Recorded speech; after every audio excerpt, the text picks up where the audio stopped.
So what I'm showing on screen right now is something that I did last month when I was getting the new demo ready for release, which is out on Steam right now. It's just been updated with some of the stuff I'm going to show you today. That went up on August 1st, and I didn't do a devlog that month because of getting all of that ready and being part of the Tiny Teams Festival, where the game did really well. A lot of the work that happened over July getting ready for that was polish, putting sound effects into place, really fleshing out some of these regions that I've been showing bits and pieces of here and there. So it should look pretty, well decorated with what you're seeing on screen right now, which I don't exactly know what that is as I'm talking over this. There's a few new things that I've done since then in terms of systems and stuff like that. I did also hit a period of pretty intense burnout, was not able to be as productive as I wanted to be in August. I'm through that now, and next month I'm going to be focusing on content. For the most part, what I've been working on has been quest related, so I want to take some time and show off the new quest system, some stuff relating to health, one of the new creatures that I've added to the game, but most of the content type stuff is going to be coming back next month. So we'll see what we've got there, and I'll take you through some things I've been working on. So I had some fun with a new enemy type called a Shrup. Shrups are these cute little aggressive creatures who are, I guess, indigenous to this region and have camouflage to blend in. So there's actually a bunch of Shrups on screen right now in their hiding state, which they're in by default. You probably see one or two. I think it's unlikely that you see all five, so I'm gonna go and pick a fight with one of them over here, and once I hit it once, which I have to wait for it to drop down, all the others are going to wake up and come after me. So by default they fly, and that makes it hard to hit them without getting one of the various abilities that will help you hit things in the air. But just to make sure it's not too annoying or too unfair, they can't fly forever. I think they would just get tired. So they walk around for a little bit and do some very light hop attacks. So overall not too threatening, but if you fight a bunch at once and you're not prepared or you're cornered, they could do a little bit of damage. They're not meant to be the most threatening thing that you face by any means, but they can be a lot to deal with.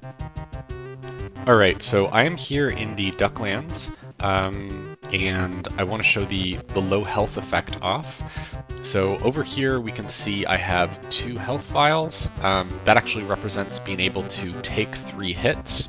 When you are out of your magic potion, your health potion, you still are upright, able to, go through your normal. You're still alive, and the next hit you take, regardless of how much damage that hit is, will take you out. Premise being, when you don't have any more of the health potion, you can't recover from a hit anymore. So I've added a little effect to the game to kind of help demonstrate that. So let's take some damage here. That's 1 hit, and I'll take 1 more. So you probably hear let me turn up the audio just in case. So I'm going to walk to a different region, and you should hear the beeping change. So now it's following the tempo of the Junk Heap soundtrack. We'll go a little bit further here. We'll go over to Little Lord and start that boss fight, and you'll hear the beeping switch to adjust with that tempo as well. So I will fight them a little bit just to kick it into the next phase of the fight, and I'll pick up some health, and the beeping and flashing is going to stop. There we are, and I'll take another hit and bring it back. So I'm really happy with this. I think it's a nice raised intensity thing, which shouldn't annoy and is kind of just random enough to not get grating, hopefully. Alright, so I'm here at the start of a new game, and I can press the Enter key to open up my mini-map. which now has my free roam mode, and it's got my to-do list mode. So at the very start of the game, you only have one quest that's kind of in here by default. Just as a reminder of a main thing that you should be doing is to find a way back home. But I want to gather a little bit more information before I try and explain this. It'll be simpler to do that way. So I'm going to start off here by kind of talking to this fisher nut that's at the start of the game and ask them if they happen to see a wand recently. So this isn't new dialogue, but it didn't used to be set to a hint. So this does roughly tell you the direction the wand is.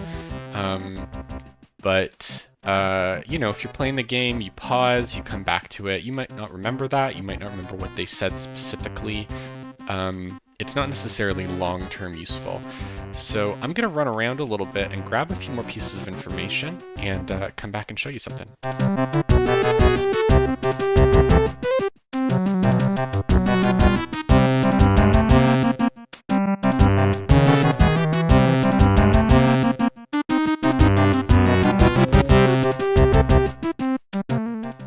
Okay, so I've looked around a little bit more, as you can see from the mini-map here, and I'm going to talk to this wizard, or sorry, I'm going to talk to this peanut about where my wand is. They mentioned something fell just south.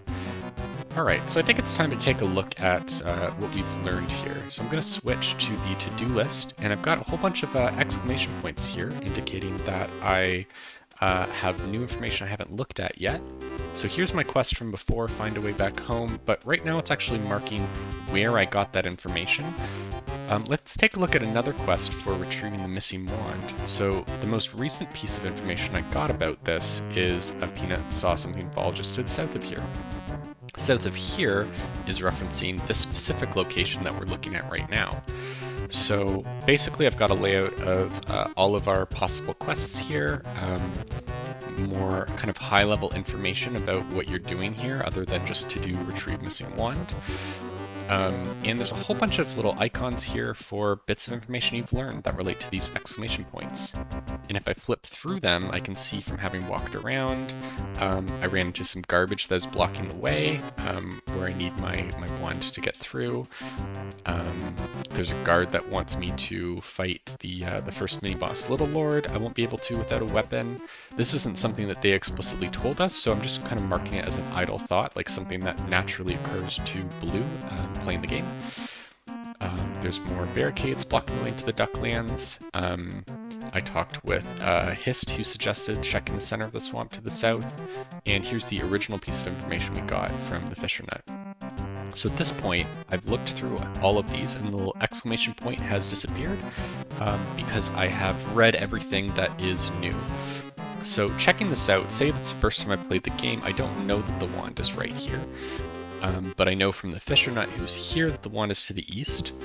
I know from this piece of information that Peanut saw something fall just to the south. And from this piece of information that the center of the swamp is roughly south too. So I would probably want to check around this area.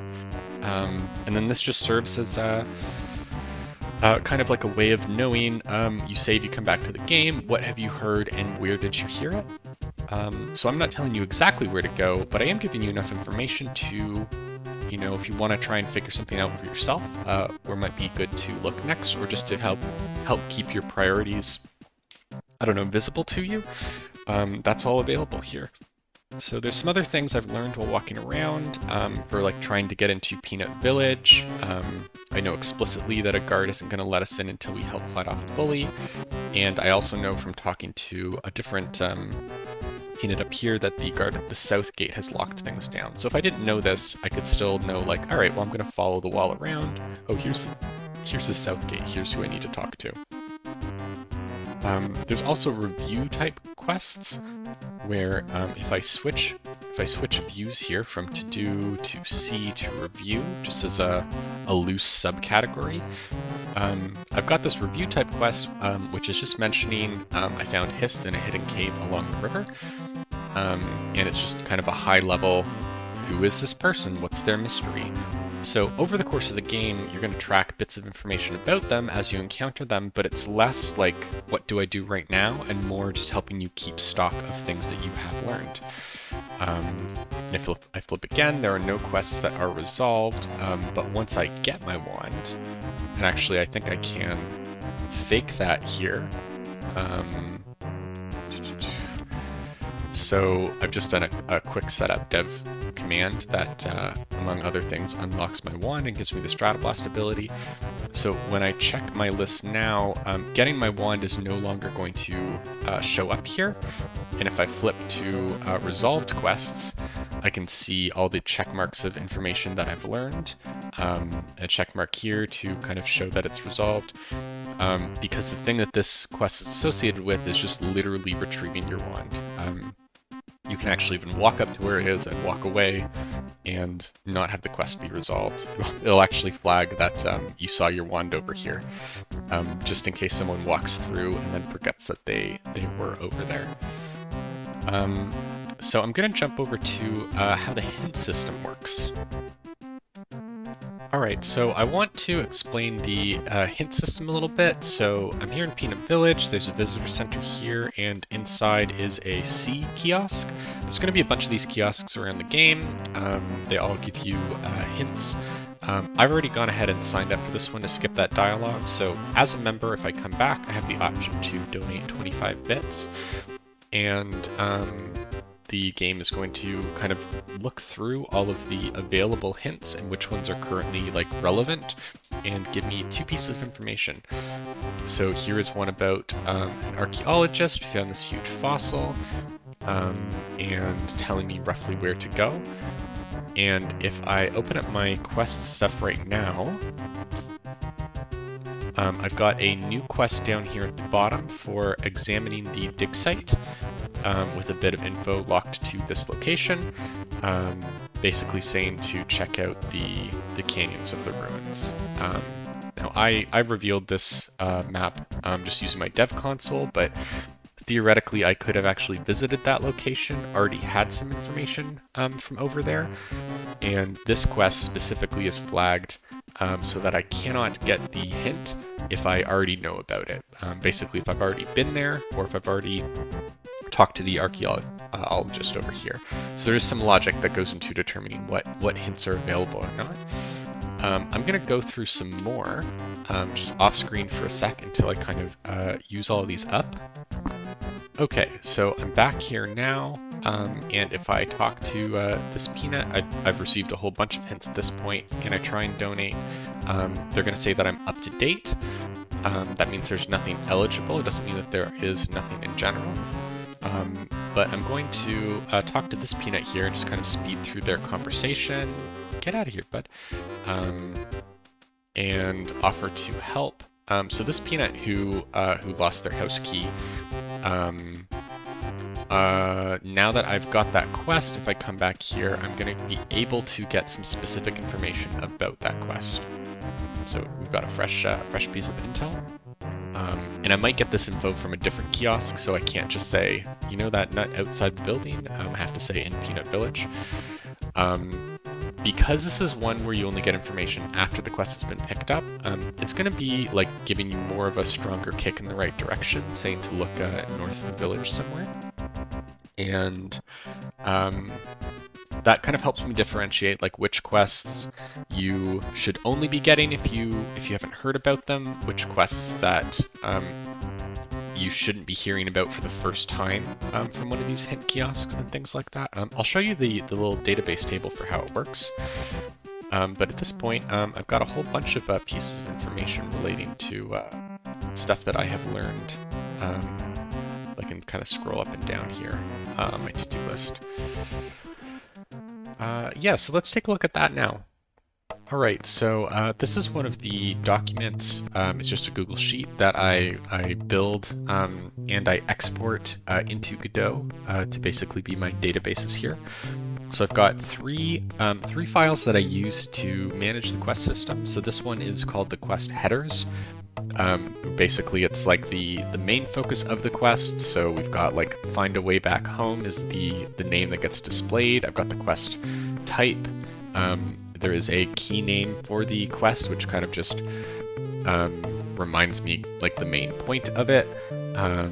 and that is the way that it's referenced by other code and stuff like that. So I get the kind of like overview text that shows up, a small reminder for myself in a dev notes, and then over here is the kind of like solve types is what I'm calling them. So some of these get solved when you get to a certain coordinate. Some of them get solved through, this is just manual, it can be whatever I want, but I have to kind of custom write some code. It can be solved if you reach a certain region, which none of these ones, I'm hiding some of these, but none of the ones currently in the demo are activated that way. And then there's also event flag solve, where some of these will be considered resolved once the relevant event flag in the game. So this one is like beating Little Lord. So that, in this case, for getting into Peanut Village, that is the signifier for being done. Because theoretically you could beat Little Lord and then not go into Peanut Village and enter it from a different direction. And because the gates, all three of them open when you beat Little Lord, not just the one by Little Lord. So I have to kind of be ready for the circumstance where someone has opened the gates and doesn't realize that they've opened the gates with the quest still being open. So basically, in this case, I wouldn't want it to be solved by visiting the region. I would want it to be solved by the gates being open. But there are some where visiting the region at all would be considered the solution. I just don't have an example of that. So I'll switch over to what I call quest entries. So here is every piece of information that you could learn about a given quest.